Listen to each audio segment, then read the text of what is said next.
Que a graça e a paz do nosso Senhor Jesus esteja com todos vós, irmãos.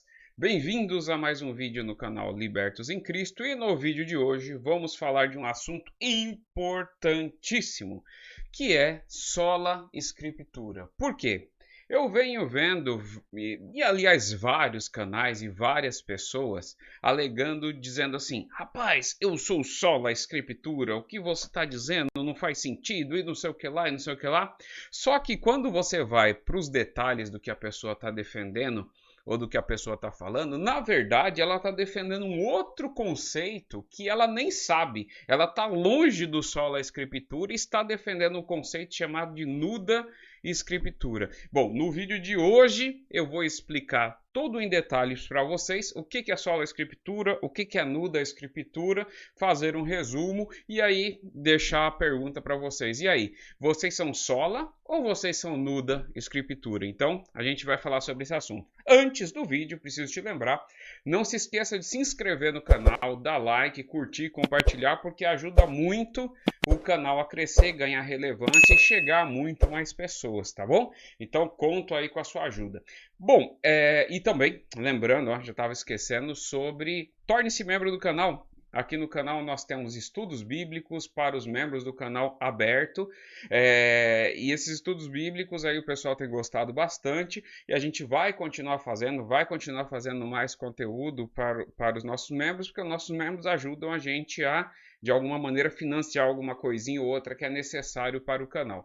Então, tá bom? Então, esses são os recados e agora bora pro vídeo. Bom, então vamos lá. O primeiro assunto que nós vamos tratar aqui é o sola Escritura. O que é sola Escritura? Bom, para saber o que é, a gente precisa saber o que não é sola Escritura. E sola Escritura não é. Mas eu vou pegar aqui minha Bíbliazinha aqui sozinho e vou ler esta Bíblia toda. Vamos aqui.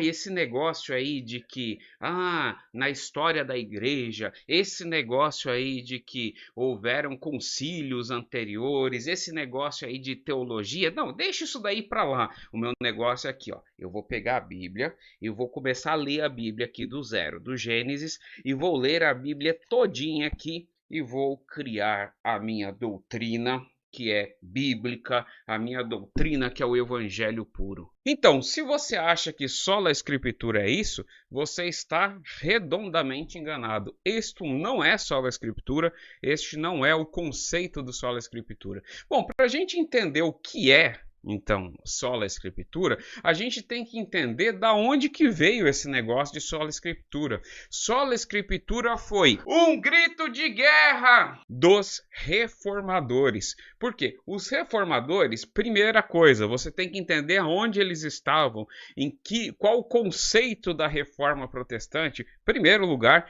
que a reforma protestante não visava criar, de princípio, um movimento novo, um movimento, ou seja, criar uma outra igreja, coisa nenhuma. Eles procuravam consertar os erros da igreja, que era o que tinha até aquele momento, que era a Igreja Católica Apostólica Romana.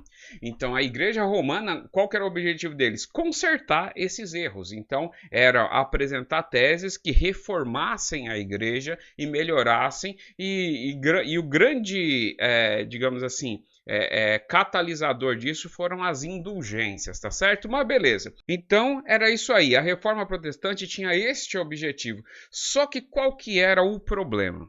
O problema é o seguinte, que na teologia católica você tem três pilares na teologia católica. Eu vou falar aqui só de dois deles. Então, a Bíblia é um pilar da teologia católica. Só que qual é o outro pilar? A tradição. A santa tradição, eles chamam até de santa tradição.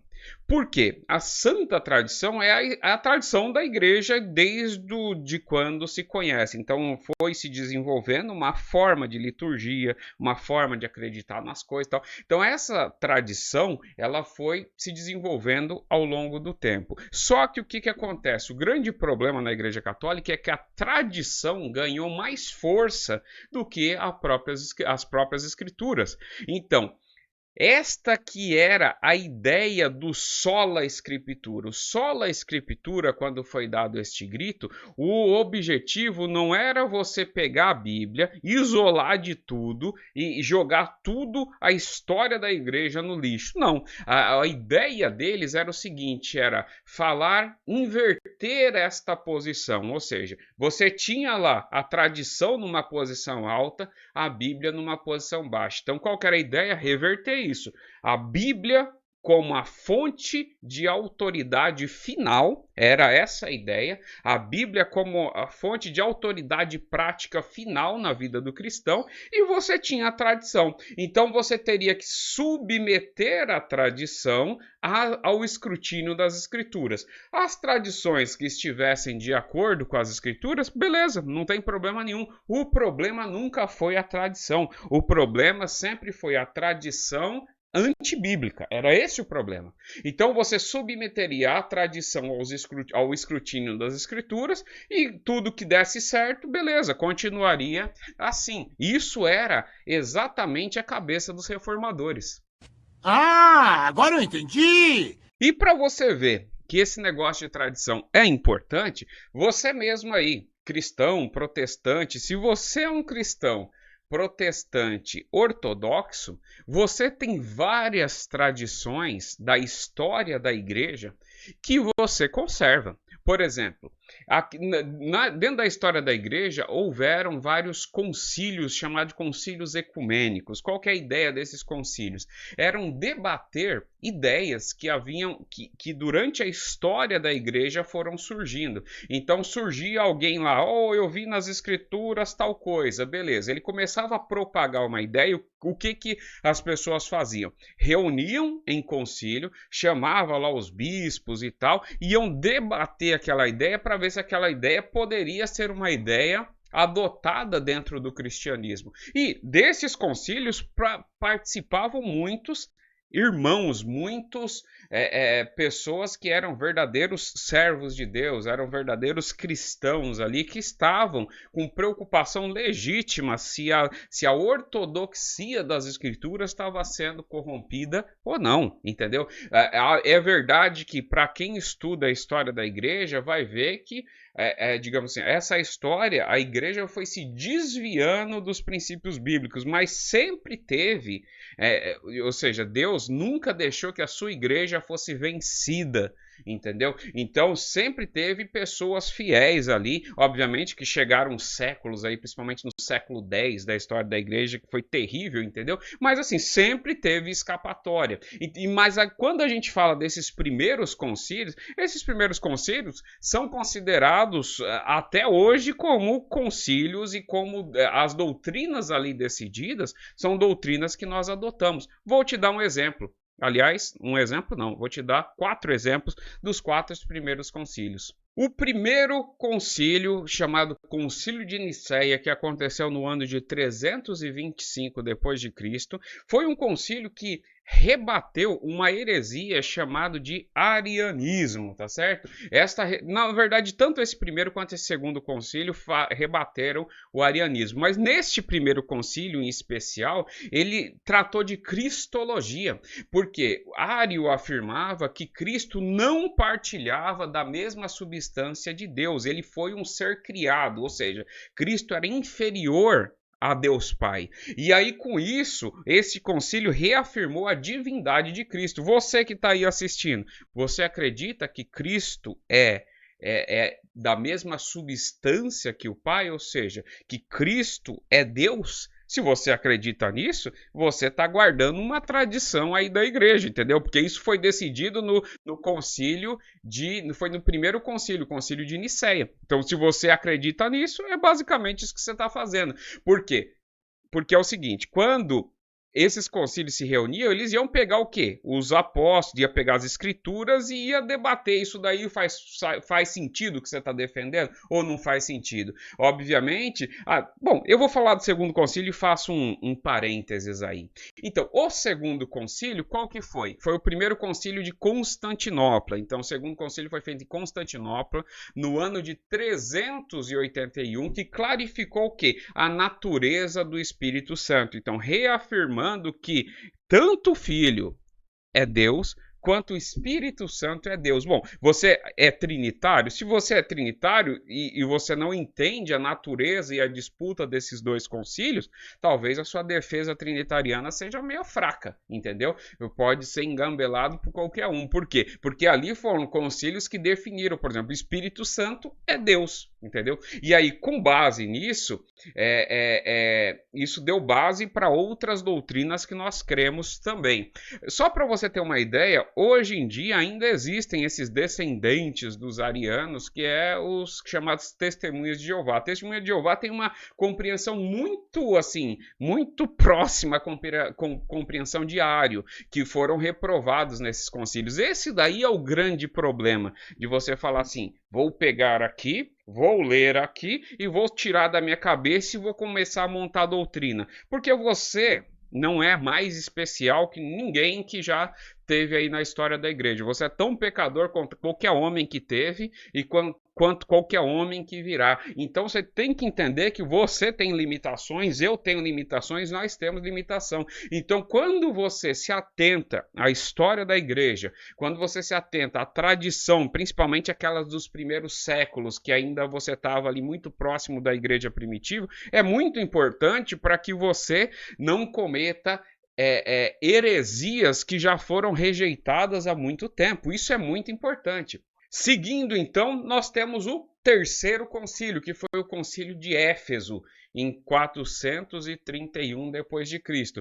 Este concílio, eu vou só deixar aqui uma pitada. Depois, se vocês tiverem alguma curiosidade sobre isso, vocês podem deixar comentários aí. De repente eu faço um livro, um vídeo falando especificamente de um concílio, de outro concílio.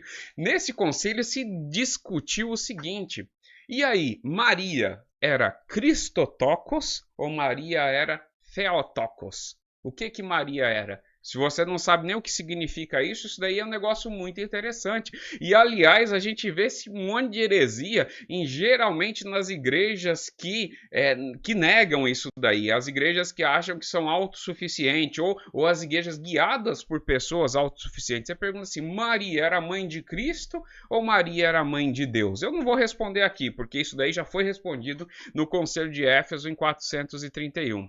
E o último concílio que eu vou citar aqui é o concílio de Calcedônia, que aconteceu em 451, 20 anos depois do concílio de Éfeso, em que eles definiram a tal união hipostática de Cristo que todos nós que somos cristãos ortodoxos, a gente crê, entendeu? A gente crê nisso daí. Cristo como verdadeiro Deus e Cristo como verdadeiro homem. Tenta chegar nisso daí sozinho. Primeiro, que se você começar a ler a Bíblia de carreirinha, simplesmente assim, muitas das vezes, muitas dessas dúvidas nem aparecem na sua cabeça. E aí, muitas das vezes, você está formando teologia, um negócio que não faz sentido nenhum. Isso daqui é uma discussão interessante. E aí, Deus, por exemplo, Cristo encarnado era Deus ou Cristo encarnado era homem? Isso foi a discussão que houve nesse concílio, uma discussão super interessante. E aí definiu-se o conselho de união hipostática de Cristo, entendeu? A união hipostática. Eu não vou também detalhar isso daqui, porque senão esse vídeo vai ficar gigantesco e não é a ideia aqui. A ideia aqui é explicar o sola scriptura. Então, e sabendo tudo isso, a gente chega na seguinte definição. Quem diz defender sola scriptura, ele tem que levar em consideração a tradição. Todo mundo, o conceito de sola scriptura abarca o conceito de defender as tradições que têm base bíblica. Então, se você não tem ideia do que é tradição e você está dizendo que está defendendo sola escritura, você não é sola escritura. Sinto muito te avisar isso daí. Você não é sola escritura, porque o sola escritura nunca rejeitou as tradições. E é só você ir nos reformadores e verificar exatamente isso. Aliás, se você pegar, por exemplo, reformadores igual pessoal Lutero, você vai ver Lutero falando um monte de coisa e trazendo exatamente essas ideias de pessoas que vieram antes, entendeu? Os pais da igreja, para justamente justificar que aquilo que a igreja tinha se transformado e que estava defendendo não fazia o menor sentido. Se você pegar, por exemplo, Calvino, que tinha uma base muito grande de Agostinho de Hipona, por exemplo, na sua teologia, então as coisas que saíram da cabeça de Calvino, ele pegou, por exemplo, de Agostinho, muita coisa ele pegou de Agostinho. Então, em resumo, é o seguinte, para você ter uma boa interpretação bíblica, você tem que conhecer história da igreja, pais da igreja, concílios. Por quê? Porque tudo isso é informação de erros de pessoas que cometeram antes de nós. Ou seja, se você pegar o negócio aqui do zero e começar a ler, a chance de você firmar uma doutrina ortodoxa e tal é mínima, mínima. Aliás, a própria Bíblia diz que na multidão dos conselheiros há sabedoria. Isso daí, a própria escritura, inclusive as escrituras, quando dá os dons, ela dá dom em comunidade. Por quê? Porque não existe uma pessoa só que é a detentora do saber. Não tem como, entendeu? Não tem como. Isso daí, a história da igreja foi desenvolvendo coisas que são muito importantes. E se você não conhece isso, você pode incorrer em heresias muito grandes, tipo regeneração batismal. A regeneração batismal é um negócio até engraçado, porque se você é uma pessoa que já leu alguma coisa sobre os pais da igreja, você vai ver muitos documentos dos pais da igreja falando de regeneração batismal, mas isso foi rejeitado, por exemplo, na Reforma Protestante. Por quê? De novo, qual que era a ideia? Colocar as escrituras acima de toda essa questão de tradição. Então, quando você coloca, vamos procurar nas escrituras, regeneração batismal, não tem, rejeita-se, entendeu? Sem nenhum problema, não interessa quem escreveu. Não interessa quem escreveu. Agora, você tem que pelo menos saber que há a discussão, que há o problema, para que você tenha uma definição mais bem feita. A transubstanciação, que tem um monte de gente que acredita que quando chega lá na hora de tomar a Santa Ceia, o pão se transforma em carne, o vinho se transforma em sangue. Isso é transubstanciação. E isso tem a ver justamente com doutrinas criadas da cabeça de homens que não tem base bíblica, entendeu? Então, todas essas coisas, elas foram rejeitadas exatamente utilizando sola escritura. Você pega toda a história da igreja, a tradição submete às escrituras e aí você tem uma melhor compreensão daquelas coisas. Até porque é o seguinte, mesmo os erros, isso daí é importante, mesmo os erros, vamos lá, Ário, Nestor, do nestorianismo, por exemplo, donatismo, tudo isso que surgiu serviu para aperfeiçoar o entendimento da igreja, entendeu? Muitas das vezes o pessoal, você está estudando isso, chega uma dúvida, uma pergunta, alguma coisa de algo que você nem imaginava que alguém tinha aquela dúvida, mas que solucionando essa dúvida que você nem imaginava que tinha, isso pode fazer você ter alerta a não cair numa outra heresia, uma heresia produzida da sua cabeça, entendeu? Uma heresia, e isso é facilmente feito, entendeu? Por exemplo, eu sempre gostei de ler a escritura, mesmo antes de entender evangelho, só que eu lia eu achava que o conceito de sola escritura era isso, era pegar sozinho ali e ler. Com base nisso, eu cheguei na ideia de, por exemplo, esse negócio de trindade não existe, por exemplo, com base nisso daí.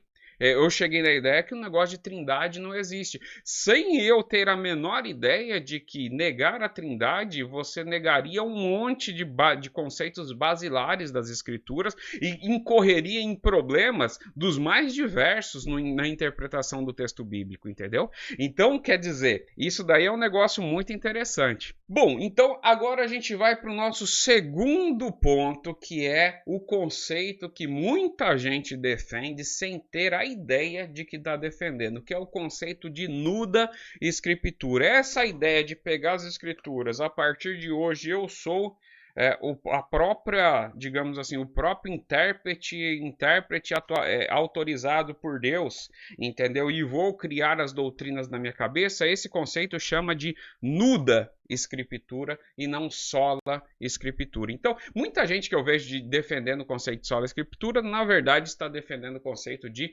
nuda escritura.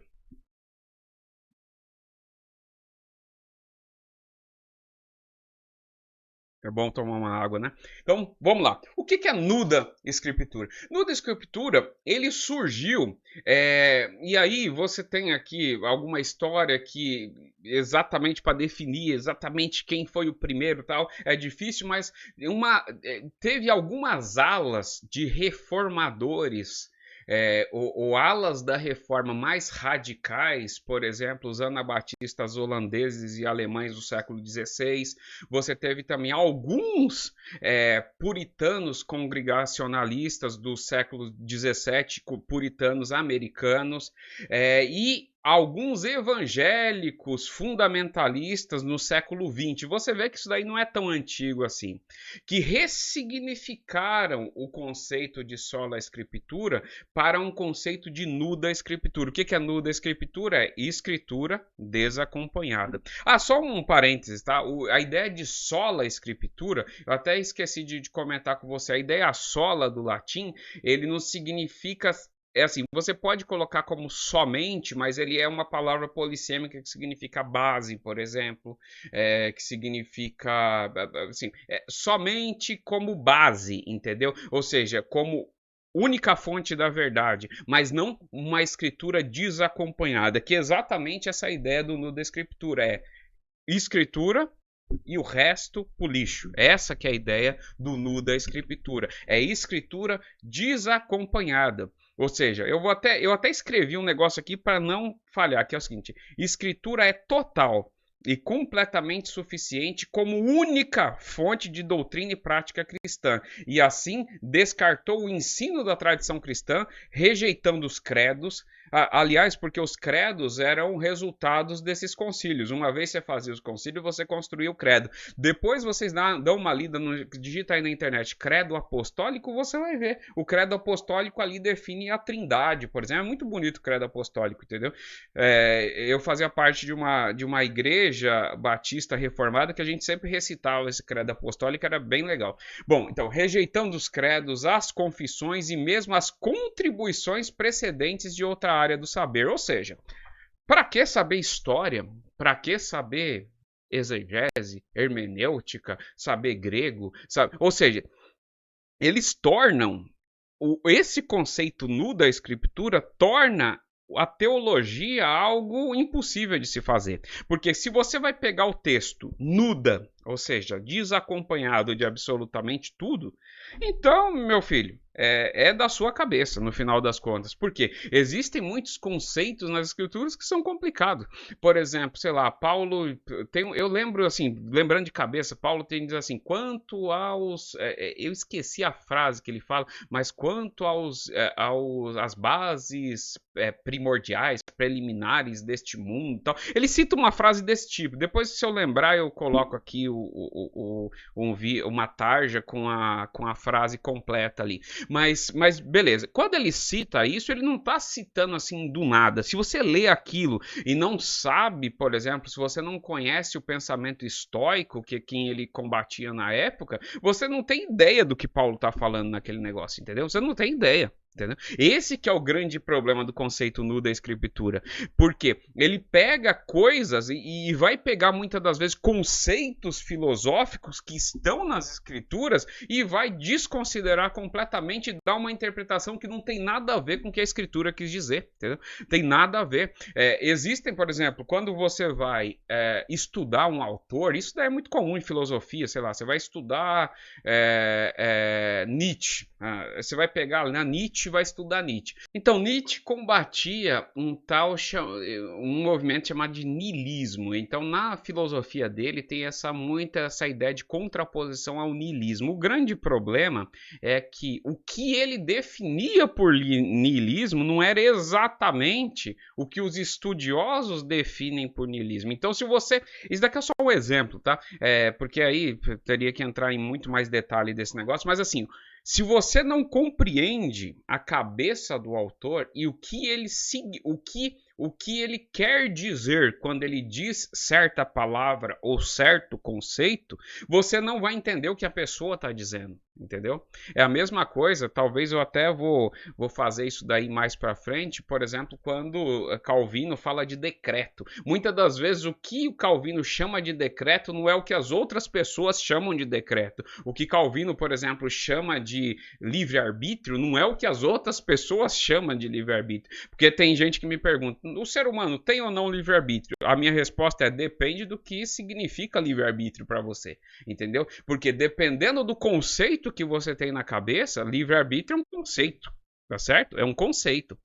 E que inclusive não está nas escrituras, é um conceito interpretativo, inclusive. Você não tem escrito livre-arbítrio nas escrituras. Então, dependendo do conceito, sim, o ser humano tem livre-arbítrio. Dependendo do conceito, não, o ser humano não tem livre-arbítrio. Então, todas essas coisas são muito importantes, mas, de novo, quem está preocupado com o nu da escritura está preocupado com isso? Não está. E aí isso faz com que a pessoa possa incorrer em muitos erros interpretativos. É consenso aí da ortodoxia cristã que essa posição de nu da escritura deve ser rejeitada, justamente pelos problemas que eu falei anteriormente. Dizendo aqui que vai outra vez, ama uma mulher amada de seu amigo e adultera.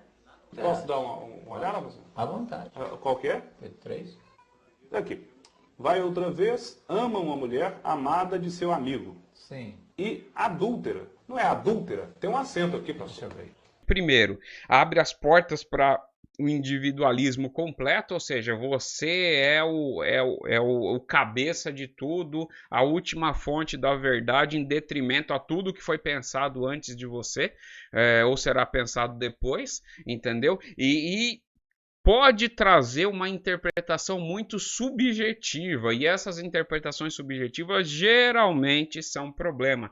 A gente, toda vez que vai para as escrituras, a gente tem que ter em mente um conceito que eu acho muito legal, que é o do Jonas Madureira, né? Que é a gente se dobrar perante as escrituras, ter a nossa mente humilhada, porque nós somos pecadores, né? Então nós temos os efeitos da queda, inclusive nos nossos pensamentos, são chamados efeitos noéticos da queda. E isso faz com que, possivelmente, a gente possa estar errado, entendeu? A gente tem que considerar isso. Então, portanto, a nossa opinião tem que ser submetida a outras pessoas também, a outros entendimentos para ver. E aí, tá certo, tá errado? Muitas das vezes a gente pode estar errado, entendeu? A gente pode estar errado. Então é isso. Bom, então, fazendo a separação disso, então, a gente vai fazer nosso resumo final aqui, que é basicamente sola escritura, resumindo, ela é um conceito que abrange dentro dela as tradições, não rejeitam as tradições cristãs que foram desenvolvidas ao longo de séculos, inclusive, principalmente focando ali nos 5 primeiros séculos da igreja. Então, basicamente, as coisas que foram definidas ali nos primeiros séculos da igreja, tanto protestante quanto um católico, ele, digamos assim, tem essa base comum de pensamento, né? Então, só que quando a gente diz do grito da reforma do sola escritura, a gente está dizendo a palavra de Deus é a única autoridade para a fé cristã. Entendeu? Para definir fé e prática cristã, é a única autoridade. Então, acima de qualquer pensamento, desenvolvimento, não sei o que lá, submeteu às escrituras. Beleza, passou no crivo, não passou no crivo, é rejeitado. Agora, o nu da escritura não, é você extrair tudo, jogue tudo no lixo e fica somente com a escritura propriamente dita, sem contar que é o seguinte: quem é aderente desse conceito é complicado, porque até a tradução da escritura tem já uma certa interpretação. Existem métodos de traduzir as escrituras que muitas das vezes, muitas palavras elas são polissêmicas, então as palavras que são escolhidas para traduzir, muitas das vezes pode estar direcionando o seu entendimento. Por exemplo, se você pegar a versão, sei lá, da Septuaginta, chama Septuaginta, né, para poder ler, você pode estar incorrendo em alguns problemas. Aliás, a doutrina católica do purgatório surgiu de uma tradução errada da Septuaginta, entendeu? É um negócio muito interessante, beleza? Bom, mas para que o vídeo não fique extremamente longo, eu queria trazer esse vídeo porque eu acho esse assunto muito relevante. Você gostou? Dê like. Não gostou? Dê like também, não importa. Manda para as outras pessoas, curta, compartilhe, deixe dúvidas aí, tá certo? Se inscreva no canal, se torne membro e a gente se vê num próximo vídeo ou numa próxima live. Que Deus abençoe a todos.